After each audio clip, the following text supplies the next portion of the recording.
অবশেষে একটু একটু করে প্রাণ ফিরছে গাজার। আশা নিরাশা আর অনিশ্চয়তার দোলাচলের মধ্যেও ধ্বংসস্তূপের নগরী গাজায় ফিরতে শুরু করেছেন বাসিন্দারা। গাজায় যুদ্ধবিরতি কার্যকরের ঘোষণা আসার পর পায়ে হেঁটে অথবা যানবাহনে করে নিজ বাসস্থানের উদ্দেশ্যে রওনা হন ফিলিস্তিনিরা। চুক্তি অনুযায়ী গাজার বেশ কয়েকটি অঞ্চল থেকে সেনা প্রত্যাহার করতে শুরু করেছে নেতানিয়াহু সরকার। তবে বেশ কয়েকটি অঞ্চলে ফিলিস্তিনিদের প্রবেশে নিষেধাজ্ঞা দিয়েছে ইসরায়েল।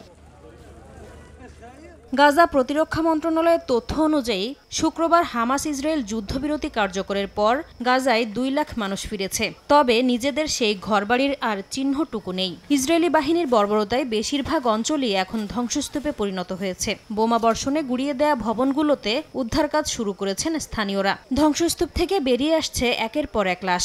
শনিবারে 150-র বেশি মরদেহ উদ্ধার করে হাসপাতালে পাঠিয়েছে উদ্ধারকারী দল। মার্কিন প্রেসিডেন্ট ডোনাল্ড ট্রাম্প জানিয়েছেন আগামী সোমবারের মধ্যে ইসরায়েলি জিম্মিদের মুক্তি দেবে হামাস।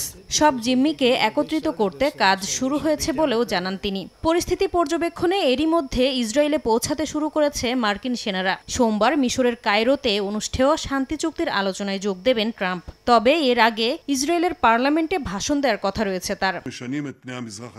যুদ্ধ অবসানে যুক্তরাষ্ট্রের মধ্যস্থতায় শান্তি চুক্তি হলেও গাজা থেকে পুরোপুরি সেনা প্রত্যাহার করা হবে না বলে জানিয়েছেন ইসরায়েলি প্রধানমন্ত্রী নেতানিয়াহু। এরই মধ্যে হামাসের হাতে আটক জীবিত জিম্মিদের ছবি প্রকাশ করেছে তেল আবিব।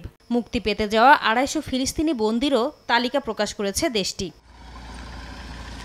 এদিকে ফিলিস্তিনে বিদেশি হস্তক্ষেপ মেনে নেওয়া হবে না বলে হুঁশিয়ারি দিয়েছে প্যালেস্টাইন ইসলামিক জিহাদ সহ হামাসপন্থী বিভিন্ন সংগঠন।